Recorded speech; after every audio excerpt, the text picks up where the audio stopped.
तुम जानते हो मंदिर कितने सालों से बंद है? कौन सा मंदिर? वो मंदिर जो नदी के पास है। सुना है, अजीब सी आवाजें आती है वहां। मुझे भी अजीब सी आवाज सुनाई दी थी। वहां पता नहीं क्या है। ऐसा कुछ नहीं है, ये सब अफवाह है। तुम्हें पता है, मंदिर में बहुत सारा खजाना है। हाँ, सुना तो है। पर वो जगह भूतिया है। तुमने तो भूत को नहीं देखा ना, तो कैसे कह सकते हो वहां भूत है? तभी वहां उनका दोस्त रमेश आता है। क्या बातें चल रही हैं? कुछ नहीं, बस भूतिया मंदिर की बात चल रही है। हाँ, सुना है कि यह मंदिर बहुत सुंदर है, लेकिन मैंने इसे कभी देखा नहीं है। पर वहाँ अजीब चीजें होती है। हाँ, वो जगह भूतिया है। वहां कोई नहीं जाता। गोपाल, तुम तो बहुत डरपोक हो। भूत वगैरह कुछ नहीं होता। नहीं राम, मैंने भी वहां से कई बार आवाजें सुनी हैं। अरे छोड़ो, ये सब वहम है। जो मन में चलता है वही दिखाई देता है और वही सुनाई देता है। हाँ, हो सकता है। चलो अब घर चलते हैं, मौसम ठीक नहीं लग रहा। तीनों वहां से निकल जाते हैं। राम घर पहुंचता है। आ गए तुम। बस ऐसे ही बाहर घूमते रहो, घर की चिंता तो तुम्हें है ही नहीं। क्या हुआ भाग्यवान, इतनी गुस्से में क्यों हो? तुम्हें तो कोई नौकरी करनी नहीं है, घर का खर्चा कौन उठाएगा। मैं दिन भर घर का काम करती हूँ, नौकरी पर जाती हूँ, ताकि मेरा बच्चा भूखा ना रहे। लेकिन तुम्हें तो कोई चिंता ही नहीं है। मैं कोशिश तो कर रहा हूं, लेकिन काम मिल ही नहीं रहा। तुम रोज यही कहते हो कि काम मिल नहीं रहा है। आज कर्ज वाले आए थे। उन्होंने कहा है कि अगर इस महीने उधार नहीं चुकाया तो वे ये घर ले लेंगे। तुम चिंता मत करो, मैं कुछ करता हूं। बहुत जोरों की भूख लगी है, अब तुम कुछ खिला दो। राम चिंता में होता है और सोचता है, अगर मैंने जल्दी ही कर्ज नहीं चुकाया तो मेरा घर चला जाएगा। फिर बीवी बच्चे कहाँ जाएंगे? अगले दिन राम बहुत चिंता में होता है, परेशान होता है। तभी वहां उसका दोस्त गोपाल आता है। अरे राम, क्या बात है? तू इतना उदास क्यों है? कुछ नहीं गोपाल, बस जिंदगी से हार सा गया हूं। कर्ज का बोझ सिर पर है और कोई काम भी नहीं मिल रहा। तू इतना क्यों परेशान हो रहा है यार? कुछ ना कुछ रास्ता जरूर निकलेगा। अगर मैंने इस महीने तक कर्जा नहीं चुकाया तो वो लोग मेरा घर ले लेंगे। मैं सड़क पर आ जाऊंगा। मेरा परिवार कहां जाएगा? मैं क्या करूंगा गोपाल? कुछ समझ नहीं आ रहा। तभी वह रमेश भी आ जाता है। कैसे हो तुम दोनों? कुछ नहीं, बस राम थोड़ा चिंतित है। क्या हुआ राम? मुझ पर कर्ज है। अगर नहीं दिया तो कर्ज वाले मेरा घर छीन लेंगे। ये तो चिंता की बात है। अब तुम क्या करोगे? वही सोच रहा हूं, इतने पैसे कहां से लाऊं? अब तो कोई भी मुझे पैसे उधार देने को तैयार नहीं होगा। जब तुम्हारे पास कहीं से बहुत सारे पैसे आएंगे तभी जाकर तुम्हारी चिंता दूर होगी। राम, नौकरी करने से तुम्हारा कर्ज चुकाना संभव नहीं है। बहुत सारा पैसा तो बस एक ही जगह से आ सकता है, और वो है भूतिया मंदिर। उस मंदिर के अंदर इतना खजाना छिपा है कि अगर मिल जाए तो मेरी सारी चिंता हमेशा के लिए खत्म हो जाएंगी। तो तुम पागल हो गए हो? राम, तुम कैसी बातें कर रहे हो? वह एक भूतिया जगह है। वहां जाना खतरे से खाली नहीं है राम। तुम अभी चिंता में हो, इसलिए ये सब कह रहे हो।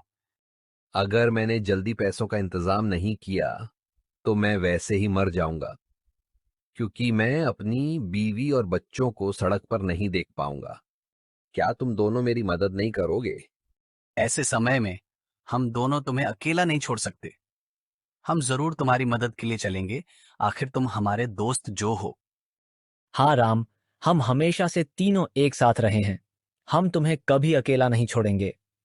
मुझे पता था कि ऐसे समय में तुम दोनों मुझे अकेला नहीं छोड़ोगे। रात को तुम दोनों मुझसे यहीं मिलना। यहीं से हम लोग मंदिर के लिए निकलेंगे। रात के समय वहां कोई नहीं होगा, इसलिए किसी को पता भी नहीं चलेगा। हम वहां जाकर खजाना लेकर चुपचाप अपने घर लौट आएंगे। तीनों रात को मिलते हैं। चलो चलते हैं। हम लोग वहां जा तो रहे हैं, लेकिन अगर हमें कुछ अजीब लगा तो हम वापस लौट आएंगे। ठीक है ना राम?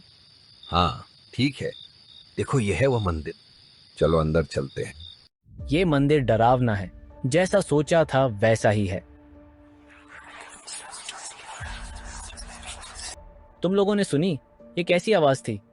मैंने कहा था ना, ये भूतिया मंदिर है। अचानक उन्हें आवाज आती है।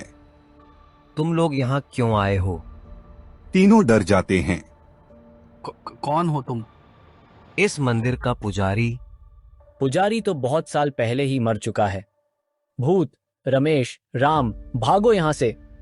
तुम लोग यहाँ क्यों आए हो? हम लोग बस यहाँ अपने दोस्त के लिए आए हैं। उसे पैसों की बहुत जरूरत है। उसके सिर पर कर्ज है और अगर उसने समय पर नहीं चुकाया तो उसका घर छिन जाएगा। उसकी बीवी और बच्चा सड़क पर आ जाएंगे। हम सिर्फ अपने दोस्त की मदद करना चाहते थे, बस इसी वजह से यहाँ आए हैं। मुझे माफ कर दो। ये लोग सिर्फ मेरी वजह से यहाँ आए हैं। हम अभी यहाँ से चले जाएंगे। अचानक पुजारी सामने आ जाता है। अभी भी इस गांव में इंसानियत बाकी है। तुम लोग अपने दोस्त के लिए यहाँ आए हो, इसलिए मैं तुम्हें माफ करता हूँ। लेकिन इसके बदले तुम्हें मेरी एक मदद करनी होगी। कैसी मदद? उसके लिए तुम्हें पहले सच्चाई जाननी होगी, तो सुनो। पुजारी जी, आप इतनी चिंता में क्यों हैं? भोला, ये जो नदी देख रहे हो ना, कभी बहुत ही साफ सुथरी और हरी भरी हुआ करती थी। लोग इसमें नहाते थे, पानी पीते थे और खेतों में इसी से सिंचाई होती थी। लेकिन अब जो भी इसमें नहाता है वो या तो गंभीर रूप से बीमार पड़ जाता है या फिर उसकी मौत हो जाती है। पता नहीं इस नदी को क्या हो गया है। पुजारी जी, मेरे एक जानकार वैज्ञानिक हैं जो इस समस्या का समाधान निकाल सकते हैं। मैं उन्हें कल ही यहाँ बुला लेता हूँ। फिर हम मिलकर पता लगाएंगे कि इस नदी में आखिर हुआ क्या है। अगले दिन वैज्ञानिक जांच कर लेता है और फिर बताता है। मैंने नदी के पानी की अच्छी तरह से जांच कर ली है। इसमें भारी मात्रा में रासायनिक प्रदूषण है जो इंसानों के लिए बहुत हानिकारक है। खासकर यह बच्चों के लिए जानलेवा हो सकता है। मुझे पहले से ही शक था कि इस नदी में जरूर कुछ गड़बड़ हो गई है, वरना पहले तो ऐसा कभी नहीं होता था कि लोग यहाँ नहाने के बाद इतने बीमार पड़ जाएं। क्या आप बता सकते हैं कि ये सब कैसे हो रहा है और ये जहर आखिर आ कहां से रहा है? ये रासायनिक प्रदूषण किसी फैक्ट्री से आ रहा है। यहाँ आसपास तो केवल मुखिया जी की ही फैक्ट्री है।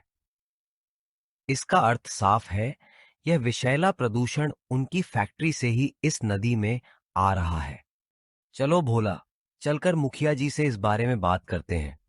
मुझे माफ करना, मेरा बच्चा बहुत बीमार है। मुझे उसे लेकर अस्पताल जाना पड़ेगा। कोई बात नहीं, तुम फिक्र मत करो। मैं अकेले ही जाकर मुखिया जी से बात करता हूँ। पुजारी जी मुखिया के घर पहुंच जाते हैं। आ गए पुजारी जी, तुम्हारा ही इंतजार कर रहा था। सुना है आजकल तुम लोगों की बहुत सारी समस्याएं सुलझा रहे हो।